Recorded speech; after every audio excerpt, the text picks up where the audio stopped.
Thank you for keeping it TV47.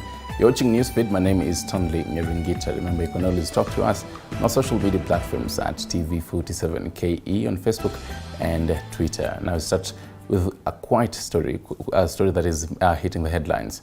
A middle-aged man is in isolation at the St. Mary's Hospital, Mumias West, in Kakamega County over a suspected case of Ebola. Gideon Ashibo, who hails from Nambale, Busia County, is said to have traveled to eastern parts of Uganda to visit a relative on the 15th of September 2022 when he fell ill following a cut on his right upper limb, forcing him to return back to Kenya. Confirming the incident, St. Mary's Mumias Hospital Health Officer Hilda Abwao says that they received the patient on the 29th of September and upon examination, they discovered that his urine had blood at the right upper limb, was bleeding. The blood sample has been taken to Kemri in Nairobi for test and the results will be out in the next 24 hours. We had received a male adult with bleeding problems, for which we are doing investigations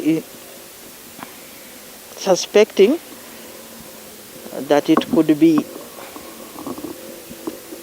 Ebola. However, investigation are still ongoing, and we have also collected samples to take to the National Reference Lab for clarity. This patient actually arrived with a bleeding problem and also has a history to have come from Uganda 2 weeks prior to coming to the facility. We have taken the high alert to next level in our facility by isolating the patient in his own room and observing all the preventive measures among our staff. And we are giving supportive medicine as we wait for results. However, currently he is stable, and as we wait for results, we are just giving him supportive care. And we'll definitely be keeping our eyes open on that story and give you the latest on the developments. Now, something else. Leaders allied to the Azimio One Kenya coalition now say the President William Ruto's inaugural address to the bicameral sitting of Parliament failed to address the state of the economy. The leaders, led by Wiper leader Kalonzo Musyoka, also questioned how the subsidized fertilizer was procured and from who.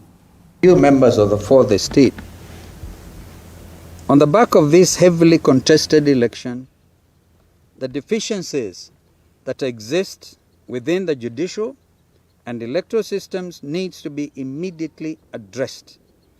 We must reform, and I cannot overemphasize the word must, in the light of what we now know. We must reform the Independent Electoral and Boundaries Commission, IEBC, to be able to, perchance, going forward, guarantee our children free, fair, and credible elections. With regards to the judiciary, there can never be justice if our judicial system can be adversely influenced to subvert the rule of law and the course of justice. As I speak, a member. As I speak, I'm a member of that fraternity, and it pains me as senior counsel to have witnessed what we have gone through. In conclusion, our transformative ideals live on as Azimio la Umoja One Kenya Alliance. We are re-energized, we are revitalized, and indeed rejuvenated to ensure that the hopes and aspirations of the Kenyan people will be at the top of our agenda. A luta continua. I am accompanied here by members of Parliament, as I said, in excess of 20 who came in quickly. I think that Fred there will be able to give you a list of these MPs, and I thank you so much for finding the time.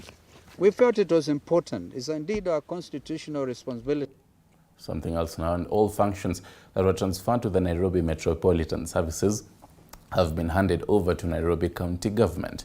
NMS Director General Mohamed Badi this morning handed over all transferred functions back to Nairobi Governor Johnson Sakaja.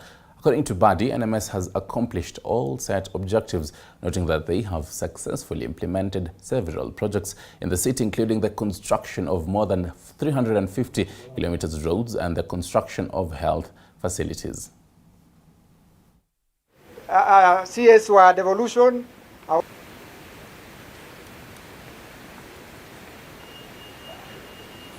And I'm happy to report that we finished the 20 hospitals. They are fully operational and running, both level 2 and 3 facilities across all the marginalized areas and informal settlements. I really want to honor the NMS and the staff at NMS. You did a good job despite challenges. I know in the beginning there were a lot of challenges with this side, but I want to encourage you that we still need a lot of your work. I want to urge my staff in Nairobi City County Government and those who are coming back that you are all now one. There is no former NMS staff and former county government staff. You are all staff of the Nairobi County Government. And I have no doubt the people of Nairobi have a very able governor now, a very able deputy governor, and a team that is going to serve them. I also want to say that it was not true that probably the national government came to usurp these powers. We came in to assist the county government. At the time, there was complete paralysis in the functions of the county government of Nairobi. And still in matters devolution, a law that requires governors to have a degree in order to have and to vie has been declared unconstitutional. In his ruling, Justice Anthony Mrima said that Section 22, subsection 2 of the Elections Act contravenes Article 180 Cap 2 by creating an avenue for the eligibility requirements between MCAs and county governors. Hence, to that extent, it is unconstitutional. According to the Act, President, Deputy President, county governors and the deputy must have a degree recognized in Kenya in order to vie for the seat.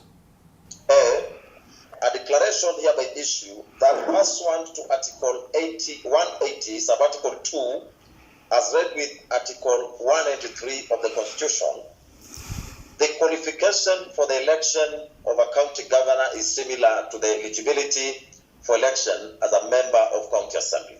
A declaration hereby issues that Section 22, subsection 2 of the Elections Act contravenes Article 180, sub-Article 2 of the Constitution by creating an avenue for differentiation between the eligibility requirements between members of county assembly and county governors. Hence, to that extent, it is unconstitutional.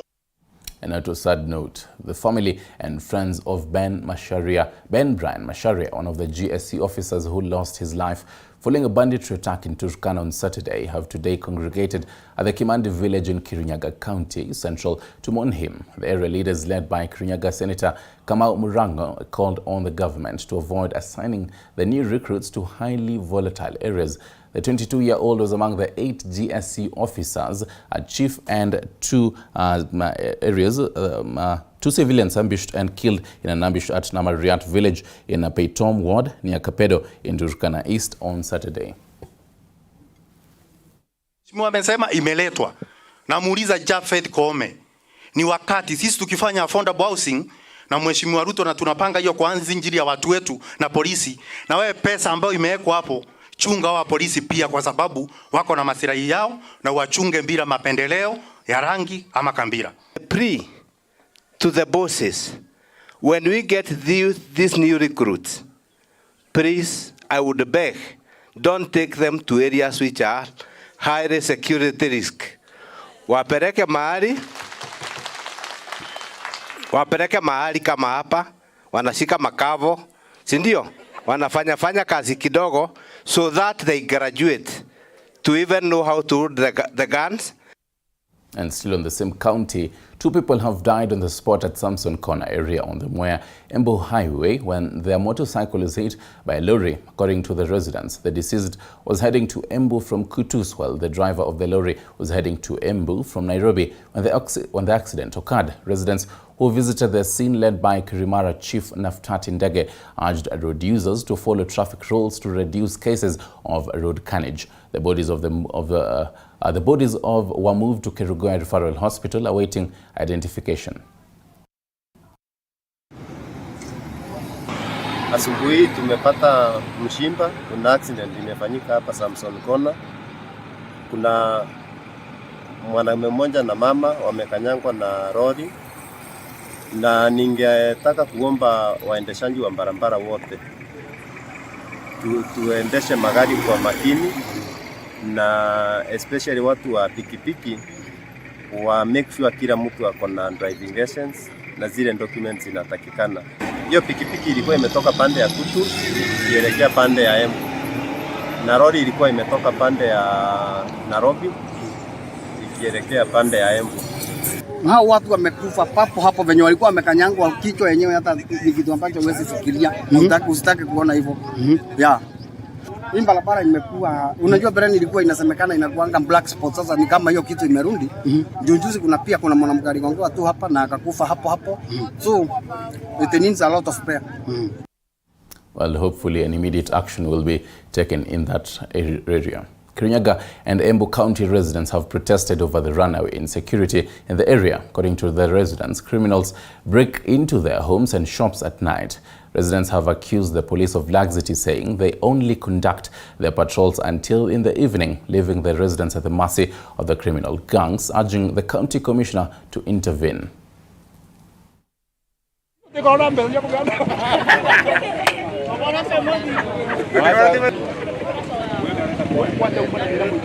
Wakati unaingia kwa nyumba, sababu unaingia kama unakibia, kwa sababu kuna hatari, unastahili tu ufunge mapema, sababu uingie ndani ufunge na kuvuri, sababu ukisahau hapo hautakuta bibi yako atahenda.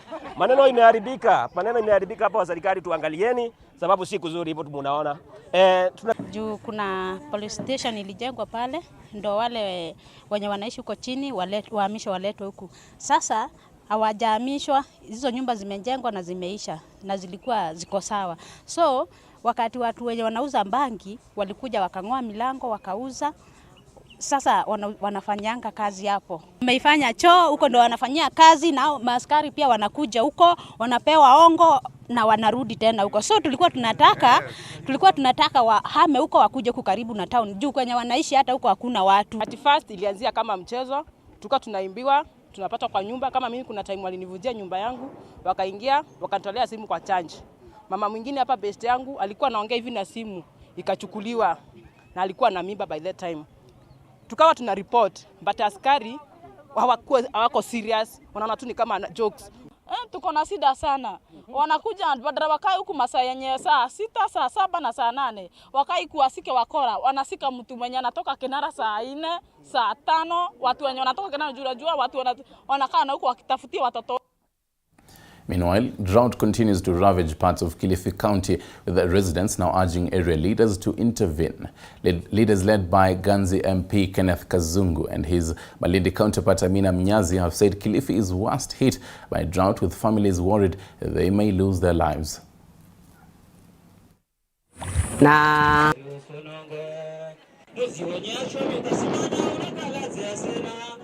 Hali ya ukame iko mbaya sana kufikia saizi kule Ganzi. Kusema hilo kweli, kama serikali haitaingilia kati, hivi karibuni tutaanza kupoteza watu kwa sababu ya njaa. Na hili ni swala ambalo tumewahi kuliongea hata na rais mwenyewe tukiwa kule Nairobi. Na tukamwambia ile hali vile iko Ganzi saizi ni mbaya na wananchi wanataka misaada kwa uharaka sana. Na nashukuru pale jana tuliona rais akiflag off misaada ya chakula cha wanyama na cha binadamu. Tunashukuru kwa hilo, lakini pia tunaomba serikali iweze kujizatiti zaidi, iongeze mkazo kuhakikisha kuwa inasaidia wananchi wa Ganzi, because mimi naweza kusema 90% ya Ganzi saizi ina uhaba wa chakula. Tukizungumzia masuala ya drought, hili ni jambo lenye ambalo limekuwa ni donda sugu sana katika Kenya yetu nzima. Lakini mimi nazungumza hususan hapa kwangu ndani ya Malindi sub-county. Ndani ya Malindi sub-county kuna watu wengi wenye ambao wamekuwa affected na swala kama hili. Si watu wazima, ukiangalia wazee, ukiangalia masuala ya watoto ambao wako ndani ya mashule, wote hawa saizi. Kuna watoto wengine saizi hawaendi mashule kwa sababu ya ukosefu wa chakula. Kuna watu wengine ambao saizi wanakufa kwa sababu ya ukosefu wa chakula. So sisi tumeona kwamba the President of the Republic of Kenya, Mheshimiwa William Samoei Ruto ameflag off hiyo masuala ya chakula, na la kushangaza ni kwamba hapa ndani ya Kilifi County sisi msaada kama huo hatujauona kufika. Maendeleo ya Wanawake organization led by the chairperson Rahab Mwea has lauded the president for appointing 10 women in the cabinet, which they say has demonstrated his confidence in the capability of women to lead and transform key sectors in the nation. The group has also called on the parliament to approve the nominated list in belief that the team is capable to serve as they look forward to working with President Ruto's administration to tackle issues affecting women in Kenya. Be able to get. Any other questions? Your Excellency the President, your inaugural cabinet composes of 10 women brings to almost 50-50. This is what Mandela talked about in 1960 to the founding father. We are grateful. This has indeed demonstrated your confidence in the capability of women to lead and transform in key sectors critical for development of our nation. As the largest women organization, about 4 million strong, we call on Parliament to approve the nominees to Cabinet because we believe they have been put in that place by the President, and so that is the only honor you can give him.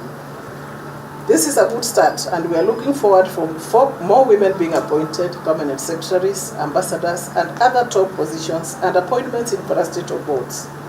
Sir, we can also provide names of other Kenyan women for my.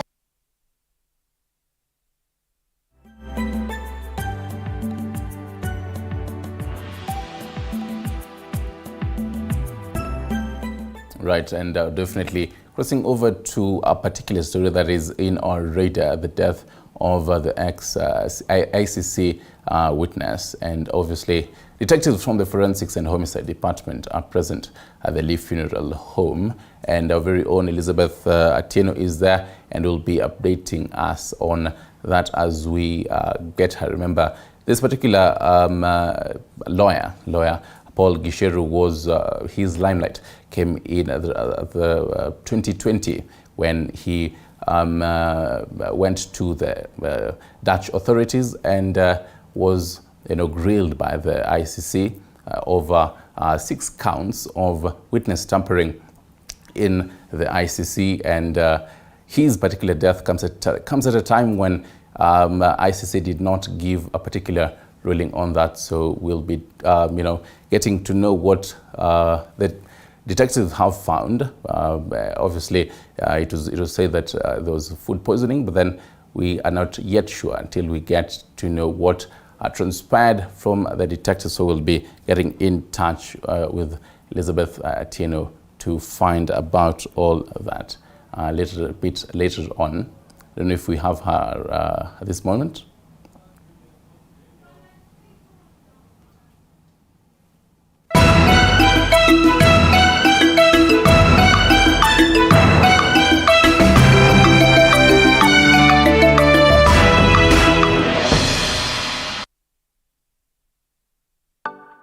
We value your feedback. If you would like to send questions, comments, or suggest